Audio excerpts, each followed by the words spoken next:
Hi வீவோஸ், நாளைக்கான வீடியோவில் என்ன நடக்கலாம்னு சொல்லிட்டு பார்க்கலாம். வீடியோக்குள்ளே போகிறதுக்கு முன்னாடி நம்ம சேனலை லைக் அண்ட் சப்ஸ்கிரைப் பண்ணிவிட்டு கொஞ்சம் சப்போர்ட் பண்ணுங்கள். வாங்க இப்போ வீடியோக்குள்ளே போகலாம்.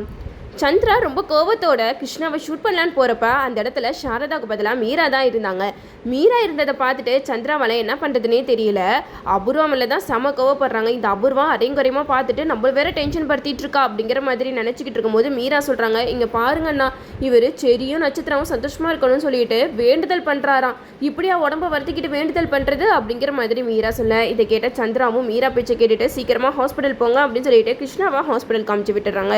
இந்த சைடு நம்ம சந்திரா கோவத்தோட வீட்டுக்கு போக அங்கே போய் அபூர்வாவை செம்மையா திட்டாரு. என்ன அபூர்வா விளையாண்டுட்டு இருக்கியா, கேபி சாரதா கூட இருக்கான்னு சொன்னேன், அங்கே போய் பார்த்தா மீரா தான் கேபி கூட இருக்கா அப்படிங்கிற மாதிரி சொல்ல, இதை கேட்டதுமே அபூர்வா சொல்கிறாங்க, இல்லை பாவா நான் இல்லை, இந்த மருதாணி சித்தி சொன்னதை கேட்டு தான் நான் அப்படி சொன்னேன் அப்படிங்கிற மாதிரி சொல்ல, உடனே நம்ம சந்திராவுக்கு கோவம் வந்து மருதாணியை ஷூட் பண்ணுற அளவுக்கு போயிட்டாங்க. இந்த சைடு நம்ம அபூர்வா அதுலேருந்து மருதாணியை காப்பாற்றுறதுக்காக மருதாணி கண்ணத்துலேயே பலார்னு ஒரு அரை. அப்போது மருதாணினால் என்ன பண்ணுறதுனே தெரியல. சந்திரா போனதுக்கப்புறம் அபூர்வா வந்து மருதாணியை சமாதானப்படுத்துகிறாங்க.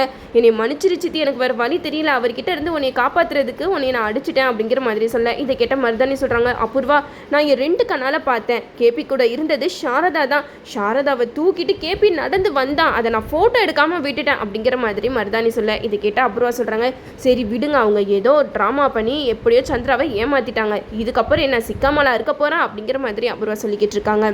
இந்த சைடு ரத்னாக்கு தான் ஃபோன் பண்ணுறாங்க. அப்புறம் வந்து ரத்னா கிட்ட சொல்கிறாங்க, இங்கே பாரு ரத்னா, நீ என்ன பண்ணுவே ஏது பண்ணுவே எனக்கு தெரியாது, அந்த டெடிபியருக்குள்ளே இருக்கிற வீடியோ ஆதாரத்தை நீ எப்படியாவது எடுத்து என்கிட்ட கொடுத்துடணும் அப்படிங்கிற மாதிரி சொல்ல, இதை கேட்டுட்டு ரத்னாவும் அபூர்வா கிட்ட சொல்கிறாங்க, நாளைக்கே எப்படியாவது அந்த பொம்மையை கண்டுபிடிச்சி உங்ககிட்ட கொடுத்துட்றேன் அப்படிங்கிற மாதிரி ரத்னா வந்து ககனோட ரூமுக்கு வேவ் பார்க்குறதுக்காக போகிறாங்க. இந்த சைடு நம்ம ககன் வந்து அந்த டெடிபியர்கிட்ட பேசிக்கிட்டு இருக்காங்க. எனக்கு என்னன்னு தெரியல, உன்னைய பார்க்கும்போதெல்லாம் என்னோட மனசுக்கு ரொம்பவே ரிலாக்ஸாக இருக்குது, அதனால தான் உன்னை நான் என் கூட வச்சிருக்கேன், அப்படி என்ன இருக்கு உன்கிட்ட அப்படின்னு சொல்லிட்டு அந்த டெடிபியர் கூட போயிட்டு நம்ம ககன் பேசிக்கிட்டு இருக்காரு. எனக்கு என்னமோ உனக்கு எனக்கும் ஏதோ ஒரு சம்மதம் இருக்குன்னு தான் தோணுது அப்படின்னு சொல்லிட்டு ககன் வந்து சின்ன வயசுல அந்த டெடிபியருக்குள்ள ஒரு குழந்தை இருந்தது, அது எல்லாத்தையுமே நினைச்சு பார்த்து அந்த டெடிபியர் கூட ரொம்பவே பாசமா இருக்கிறாரு நம்ம ககன். அப்போதான் ரத்னா வந்து ககனோட ரூமுக்கு வேவ் பார்க்குறதுக்காக வராங்க. அங்கே வந்து டெடிபியர் ககன் கிட்ட இருக்கிறத தெரிஞ்சுக்கிறாங்க. நம்ம ககனுக்கு பாலெல்லாம் கொடுத்துட்டு மறுபடியும் போயிட்டு அபூர்வாக்கு ஃபோன் பண்ணி சொல்கிறாங்க, மேடம் நான் அந்த டெடிபியரை கண்டுபிடிச்சிட்டேன், அந்த டெடிபியர் ககனோட ரூமில் தான் இருக்குது அப்படிங்கிற மாதிரி பேசிக்கிட்டு இருக்காங்க. இந்த சைடு நம்ம சாரதா வந்து ரத்னாவை கூப்பிட்றாங்க. ரத்னா கொஞ்சம் கீழவா அப்படின்னு சொல்லிட்டு கூப்பிடும்போது பூமி கரெக்டாக வராங்க. பூமி சாரதா கிட்ட கேட்குறாங்க, அத்தை இங்கே ஒரு டெடிபியர் இருக்குமே அப்படிங்கிற மாதிரி கேட்க, அதுக்கு ககன் வராங்க. ககன் சொல்கிறாங்க, இங்கே பாரு, நீ என்ன உன் சொந்த வீடு மாதிரி வந்து இங்கே எல்லாத்தையுமே உரிமை கொண்டாடிட்டு இருக்க, நீ ஃபஸ்ட்டு யார் அப்படிங்கிற மாதிரி கேட்க, அதுக்கு நம்ம சாரதா கிட்ட ரத்னா கேட்குறாங்க, யாருமா இவங்க அப்படிங்கிற மாதிரி கேட்கும்போது நம்ம சாரதா சொல்கிறாங்க, அவள் தான் இந்த வீட்டோட மருமக, ஆனால் வேலைக்காரி மாதிரி சுற்றி திரியிறா அப்படிங்கிற மாதிரி சொல்ல, இது கேட்டதுமே ரத்னா புரிஞ்சுக்கிறாங்க அது பூமின்னு சொல்லிட்டு.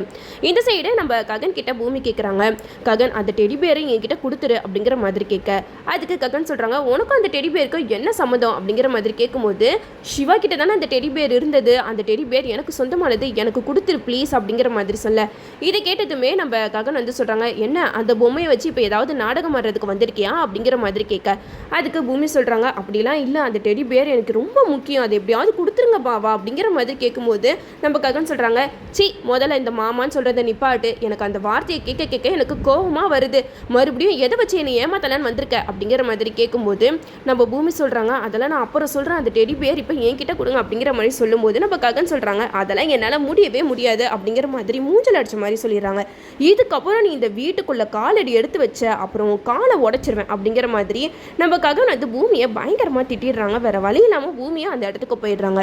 அப்போ மறுபடியும் ரத்னா வந்து அபூர்வாவுக்கு ஃபோன் பண்ணி சொல்கிறாங்க, அபூர்வா மேடம் இப்போ தான் பூமி வீட்டுக்கு வந்து ககன் கிட்ட ரொம்பவே அந்த பொம்மையை கேட்டு கெஞ்சினா, ஆனால் அந்த ககன் அந்த பொம்மையை கொடுக்குற மாதிரியே தெரியல, ஒருவேளை பூமிக்கு அதில் ஆதாரம் இருக்கிறது தெரிஞ்சிருக்குமா அப்படிங்கிற மாதிரி கேட்க, அதுக்கு அபூர்வா சொல்கிறாங்க, ஒருவேளை பூமிக்கு தெரிஞ்சிருக்கும், அதனால தான் அந்த பொம்மையை தெரிய அவள் அவ்வளோ தூரம் வந்திருக்கா அப்படிங்கிற மாதிரி சொல்ல, உடனே அபூர்வா சொல்கிறாங்க, இங்கே பாருத்துனா நீ என்ன பண்ணுவேன் ஏது பண்ணுவேன்னு எனக்கு தெரியாது, கூடிய சீக்கிரமாகவே அந்த டெடிபியருக்குள்ளே இருக்கிற ஆதாரத்தை எனக்கு எப்படியாவது எடுத்து கொடுத்துரு, அப்புறம் நீ நினைக்க முடியாத அளவுக்கு பணத்தை நான் உங்ககிட்ட கொடுப்பேன் அப்படிங்கிற மாதிரி ரத்னாக்கு ஆசை வார்த்தை கூறுறாங்க.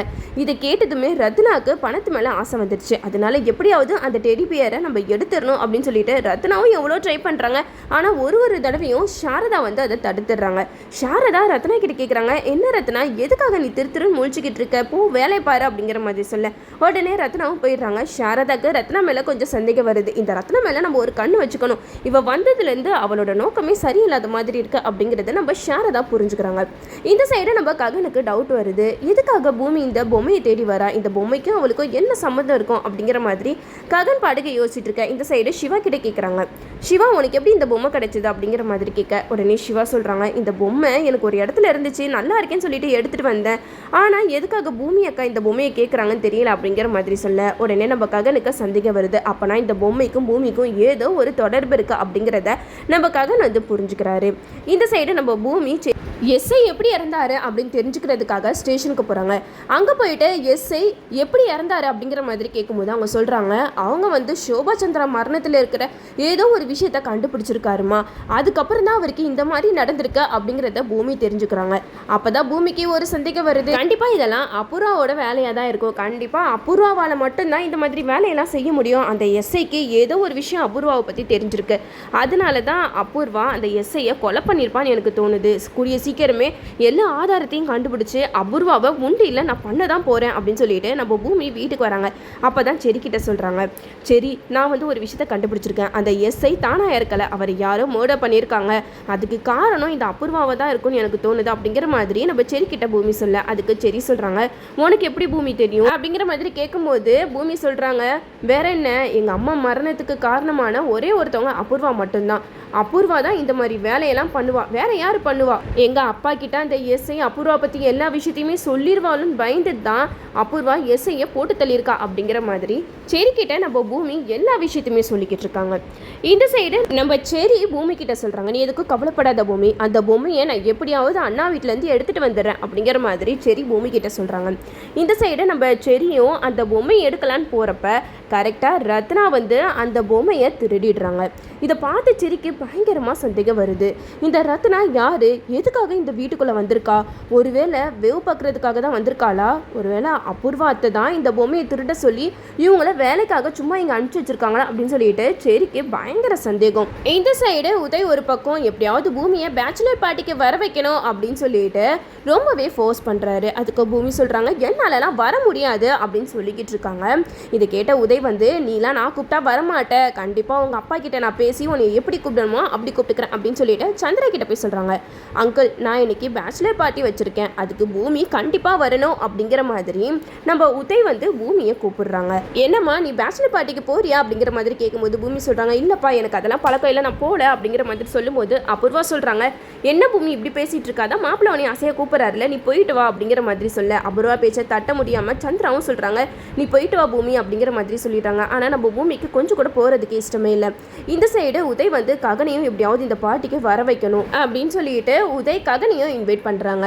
இந்த பேச்சுலர் பார்ட்டியில் தான் நம்ம பூமி ககன் இவங்க 2 பேருக்குமே கல்யாணமே நடக்க போகுது. நம்மளும் வெயிட் பண்ணி பார்ப்போம். ஓகே வியூவர்ஸ், இந்த வீடியோ உங்களுக்கு பிடிச்சிருந்தா லைக் பண்ணுங்கள், மறக்காமல் நம்ம சேனலை சப்ஸ்கிரைப் பண்ணிடுங்க.